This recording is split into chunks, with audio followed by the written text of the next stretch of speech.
Alors, c'est Monsieur l'orphelin qui... C'est bon? Merci Monsieur le Président, chers collègues. Alors qu'un épisode caniculaire d'une intensité exceptionnelle s'installe dans notre pays, je souhaite d'abord avoir une pensée pour toutes celles et tous ceux qui en subissent déjà les conséquences.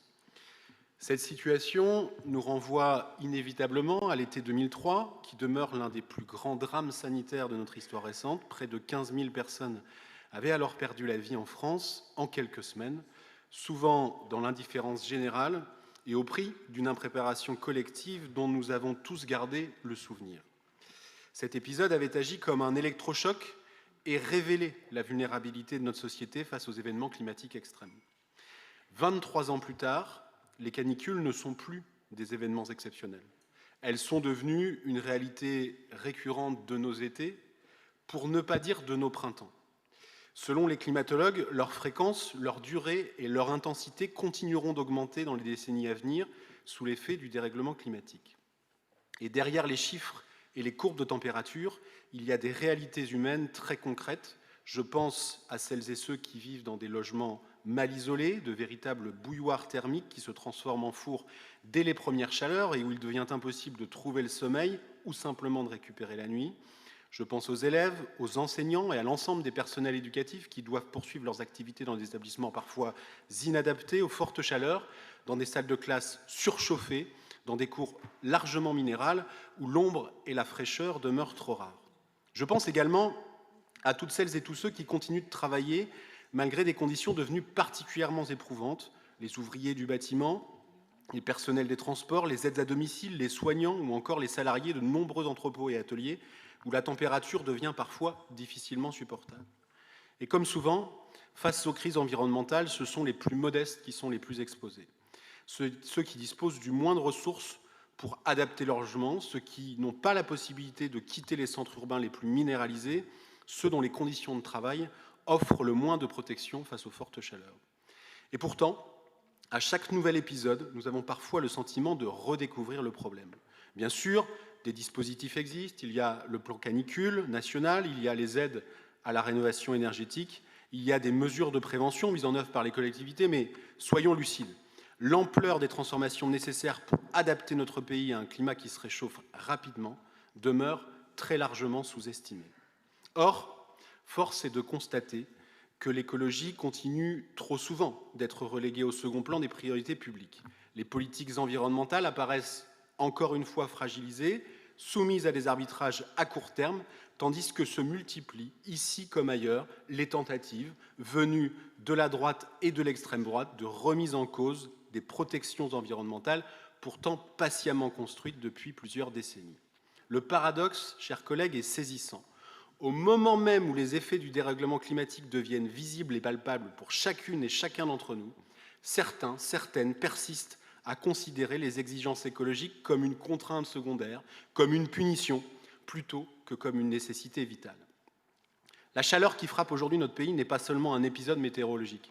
Elle constitue un rappel brutal de la responsabilité qui nous incombe collectivement, celle de préparer nos territoires aux conséquences déjà présentes du changement climatique, mais aussi celle d'accélérer les politiques permettant d'en limiter l'aggravation.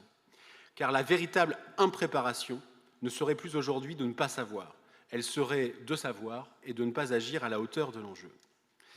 Face à cette réalité climatique, les demi-mesures ne suffiront plus. Et cela suppose des choix clairs, notamment en matière de transport.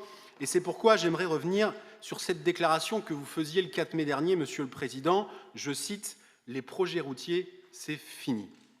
Je dois vous avouer avoir relu cette phrase à plusieurs reprises pour m'assurer de son auteur, avant de vérifier la date à laquelle elle avait été prononcée pour m'assurer que nous n'étions pas le 1er avril, car il est rare qu'une déclaration soit à ce point en rupture avec les positions défendues depuis tant d'années par celui qui la prononce. Vous l'avez peut-être remarqué, malgré le caractère tardif et sans doute quelque peu contraint de cette conversion à la sobriété routière, nous ne pouvons que nous en réjouir. Car c'est précisément la direction que nous défendons depuis longtemps, celle qui consiste à assumer des choix clairs plutôt qu'à pratiquer le « en même temps », celle qui vise à construire avec les Normandes et les Normands de véritables alternatives à la dépendance au pétrole et à la voiture individuelle, en développant massivement les transports collectifs, le ferroviaire et les mobilités du quotidien. Mais une déclaration, aussi spectaculaire soit-elle, appelle désormais des actes.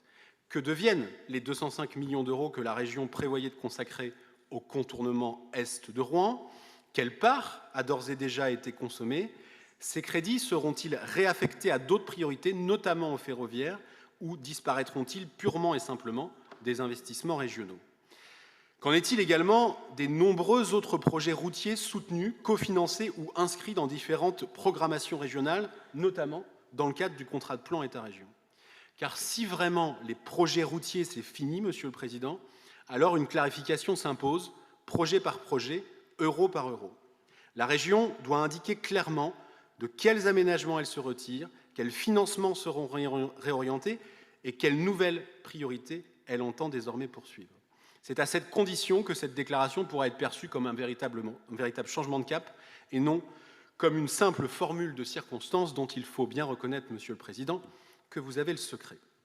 Toujours au chapitre des transports, et comme vous le savez depuis l'origine, les écologistes se sont opposés à l'ouverture à la concurrence du transport ferroviaire régional de voyageurs.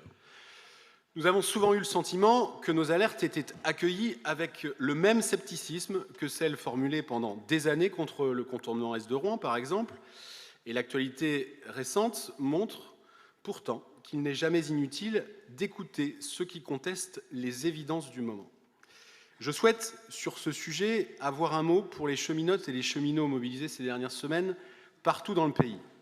Derrière les perturbations que peuvent connaître les usagers, il y a des femmes et des hommes qui alertent sur l'avenir du service public ferroviaire et sur les conséquences de l'ouverture à la concurrence engagée depuis plusieurs années. Car au fond, la question posée n'est pas seulement celle des conditions de travail ou des rémunérations, elle est celle du modèle ferroviaire que nous voulons pour demain. On nous promet qu'avec la concurrence viendra naturellement davantage d'efficacité, davantage de qualité de service et une meilleure maîtrise des coûts. Pourtant, les retours d'expérience disponibles invitent à davantage de prudence et de nuances. Nous savons même déjà qu'en Normandie, l'ouverture à la concurrence n'est pas synonyme d'économie. Les coûts liés aux procédures, à l'ingénierie juridique, à la réorganisation du système et à la création de nouvelles structures viennent largement relativiser les gains annoncés. Là encore, les promesses initiales méritent d'être confrontées à la réalité. Car la mise en concurrence entraîne une fragmentation progressive du système ferroviaire. Là où prévalait une logique de réseau intégré, apparaissent désormais une multiplication d'opérateurs, de filiales, de contrats et d'interfaces qui complexifient l'organisation du service et affaiblissent parfois sa cohérence d'ensemble. Pour les salariés, cette transformation s'accompagne souvent d'une dégradation des conditions de travail, d'une pression accrue sur les effectifs au nom des gains de productivité recherchés. Les inquiétudes exprimées par les organisations syndicales à cet égard méritent d'être entendues. Pour les collectivités publiques, les économies promises restent encore à démontrer sur le long terme. Car lorsqu'il s'agit d'assurer la continuité du service, notamment sur les lignes les moins rentables ou dans les territoires les plus éloignés des grands centres urbains, c'est toujours la puissance publique qui demeure garante de l'intérêt général. Et surtout, rien ne permet d'affirmer que la concurrence répondra aux défis majeurs qui sont devant nous, développer massivement l'offre ferroviaire, améliorer la desserte des territoires ruraux, rouvrir des lignes, accélérer la décarbonation des mobilités et rendre le train plus accessible.